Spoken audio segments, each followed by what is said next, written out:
ये क्वेश्चन कहता है a horizontal smooth rod A B rotates with a constant angular velocity omega about vertical axis passing through its end A. तो अपने पास इस question के अनुसार एक रॉड है, ये रॉड है, मान लो ये एंड है ए इसका और ये एंड है बी। रॉड कैसा है?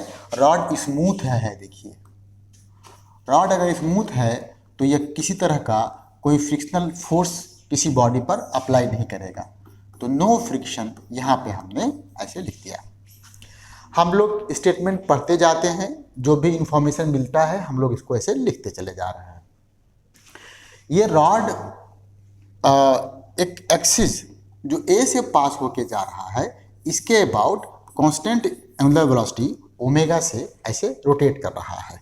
ये देखिए ये कांस्टेंट है, ठीक है। उसके बाद क्या हो रहा है?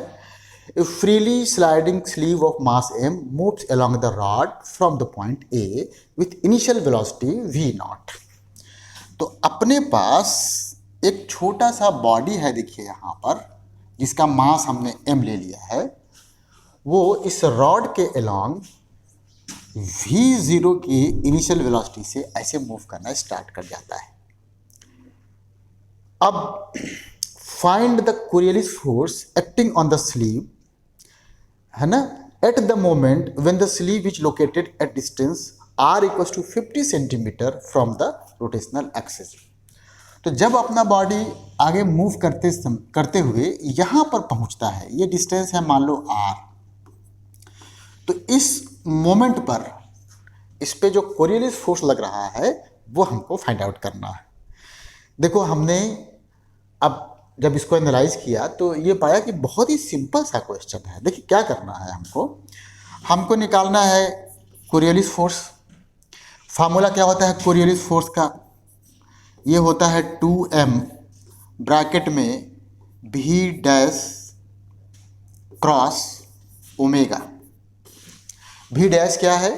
v डैश जो है पार्टिकल का वेलोसिटी है with respect to the rotating axis. और कौन सा रोटेटिंग एक्सिस? वो रोटेटिंग एक्सिस जो ओमेगा के एंगुलर वेलोसिटी से, है ना, रोटेट कर रहा है। हमको देखो ओमेगा पता है, हमको मास पता है, हमको v डैश नहीं पता है। ऐसा इसलिए मैं कह रहा हूँ कि जैसे जैसे देखिए आगे जाएगा वैसे वैसे इसकी वेलोसिटी चेंज होती रहेगी। ऐसा क्यों? ऐसा समझने के लिए हम लोग देखिए एनालाइज करते हैं। हम लोग पहले देखेंगे कि अपने बॉडी पे कौन कौन से फोर्सेज एक्ट कर रहे हैं। तो सोचो, एक तो भैया नीचे इसका mg एक्ट करेगा ही करेगा, और रॉड चूँकि ऐसे हॉरिजॉन्टल है तो ये रॉड इसको ऊपर की तरफ एक नॉर्मल फोर्स ऐसे लगाएगा। बॉडी चूँकि हॉरिजॉन्टली मूव कर रहा है तो नॉर्मल फोर्स और mg एक दूसरे को बैलेंस कर देंगे। उसके बाद अगर आप इस फ्रेम में अपने आप को अटैच कर दें, मतलब आपका फ्रेम रोटेटिंग हो जाए, उस केस में आप ये देखेंगे कि इस पे इस डायरेक्शन में एक सेंट्रीफ्यूगल फोर्स लगेगा, है ना। कितना होता है? ये होता है m ओमेगा स्क्वायर r के बराबर ना, यहाँ से।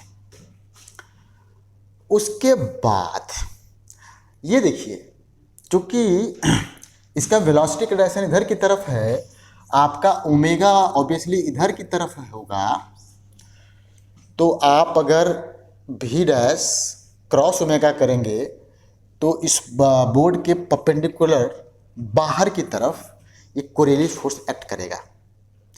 अब जरा ध्यान दो, ये दोनों फोर्सेज तो एक दूसरे को बैलेंस कर दिए हैं। हमारे पास अब दो ऐसे फोर्स लग रहे हैं जिसमें से इसको तो हमको निकालना ही है। अच्छा, इसको बैलेंस करने के लिए कोई फोर्स नहीं है। इट मीन्स कि जैसे जैसे बॉडी हमारा आगे जाएगा उसका वेलोसिटी बढ़ेगा, क्योंकि इसमें एक्सेलरेशन लग रहा है। और ये फोर्स और बाकी जो आपने कोरियोलिस देखा है इस डायरेक्शन में, दोनों एक दूसरे के परपेंडिकुलर डायरेक्शन में हैं। तो दोनों का कोई भी कंपोनेंट एक दूसरे के डायरेक्शन में नहीं होगा। या ऐसे कहिए कि ये फोर्स इसको बिल्कुल ही डिस्टर्ब नहीं करेगा और ये फोर्स इसको बिल्कुल ही डिस्टर्ब नहीं करेगा, है ना। मतलब कि मैं सिर्फ और सिर्फ इसकी मदद से यहाँ पे जो वेलोसिटी हो गया v डैश वो निकाल सकता हूँ। और उसी वी डैश को यहाँ पर पुटअप कर सकता हूँ। देखिए कैसे करते हैं। अभी यहाँ पे क्या है, यहाँ पे फोर्स कितना लग रहा है, फोर्स लग रहा है m ओमेगा स्क्वायर r के बराबर। अच्छा, फोर्स को लिखोगे आप मास इंटू एक्सेलरेशन। कौन सा एक्सेलरेशन? सेंट्रीफ्यूगल वाला। और एक्सेलरेशन होता है dv बाई dt। देखो मास मास तो ऐसे कैंसिल हो गया।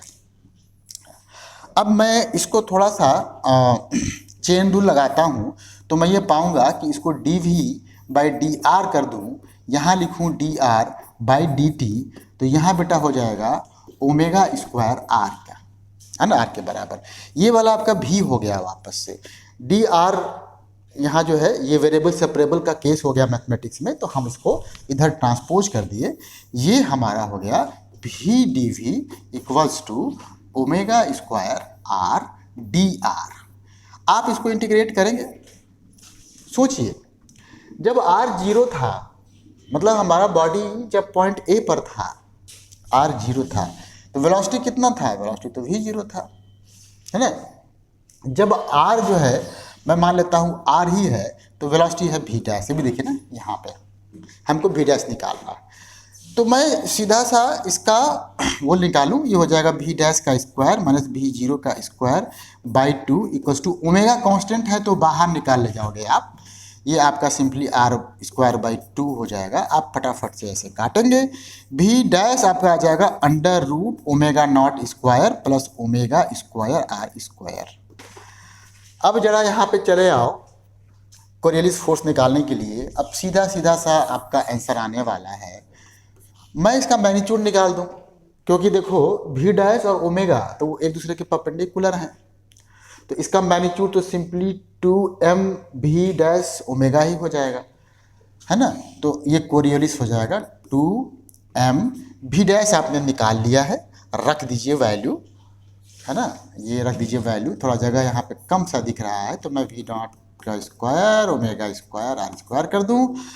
और आपके बुक में जो आंसर दिया हुआ है वो थोड़ा अलग टाइप से दिया है, तो हमने क्या किया अच्छा हाँ, ओमेगा में तो मल्टीप्लाई करना पड़ेगा ए ओमेगा। हमने क्या किया कि इसमें से ओमेगा स्क्वायर आर स्क्वायर को बाहर निकाल लिया, तो यहाँ ओमेगा स्क्वायर बन गया, या आर बन गया under root 1 plus v naught का square upon omega square r square. ये आपका आंसर आ गया।